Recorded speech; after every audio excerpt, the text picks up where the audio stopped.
Your Excellency, as the Bible says,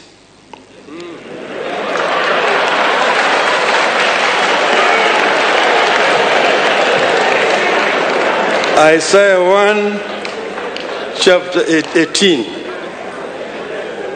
Come now, let us reason together.